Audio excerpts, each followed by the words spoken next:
NCERT grade 11 chapter 8 redox ரியாக்ஷன்ஸோட book back questions பார்த்துட்ருக்கோம். Question number 8.14 consider the reaction. So நமக்கு 2 reaction கொடுத்துருக்காங்க. தயோவை வந்து அயோடின் வச்சும் அண்ட் புரோமின் வச்சும் என்ன பண்ணுறாங்கன்னா ரியாக்ட் பண்ணுறாங்க. இது ஒரு redox reaction. Why does the same reductant thiosulphate. So இங்கே தயோசல்ஃபேட் தான் நமக்கு ரெடியூஸ் ஆகுது. Right, react differently with iodine. ரிடக்டன்ட்னு கொடுத்துருக்காங்க இல்லையா, தயோசல்ஃபேட் நமக்கு என்னன்னா ஆக்சிடைஸ் ஆகும். ரைட்டா, react differently with iodine and bromine கேட்டிருக்காங்க. ஸோ ஆக்சிடேஷன் நம்பர் போட்டோம்னா இங்கே சல்ஃபருக்கு வந்து தயோவில் பார்த்தீங்கன்னா +2 வரும். இங்கே பார்த்தீங்கன்னா நமக்கு 2.5 வருதுப்பா. அதே மாதிரி இங்கே அகெயின் அதே +2 தான். பட் இங்கே போடும்போது நமக்கு என்ன ஆகுதுன்னா +6 வருது. ஸோ இந்த டிஃப்ரெண்ட் ஏன் அப்படின்னு கேட்குறாங்க.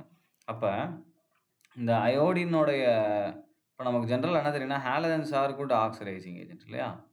ஸோ ஏன்னா அது ரொம்ப ஈஸியாக ரெடியூஸ் ஆகிற எலக்ட்ரான் வாங்கிட்டு. So halogens good oxidising agent. So இதோட ஆக்சிடைசிங் எபிலிட்டி எப்படி இருக்குன்னா, இதோடைய எலக்ட்ரான் நெகட்டிவிட்டி ஆர்டர், அதாவது F2, அடுத்து பார்த்தீங்கன்னா Cl2, எலக்ட்ரானை எவ்வளோ ஃபாஸ்ட்டாக வாங்குது அப்படின்றது. ஸோ Br2 I2 இப்படி தான் இருக்கும். ஸோ அப்போ நம்ம காம்படிஷன் வந்து இவங்க 2 பேருக்கு நடுவில் தான், Brக்கும் I. ஸோ அப்போ நமக்கு இங்கே எழுதலாம் bromine is strong oxidising agent than iodine.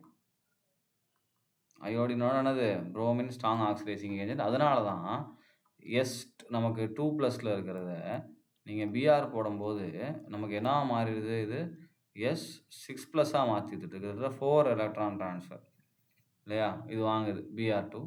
Right, and நமக்கு என்ன ஆயிடுது இந்த இடத்துல 4Br- நமக்கு ஃபார்ம் ஆயிடுது. 2Br2 எடுத்தோன்னா என்ன ஆயிடுது 4Br-. ஸோ அதே வந்து நான் அயோடின் போடும்போது இதே S2+ நமக்கு என்ன ஆகுது அப்படின்னா இட் வில் கன்வெர்ட் இன்டு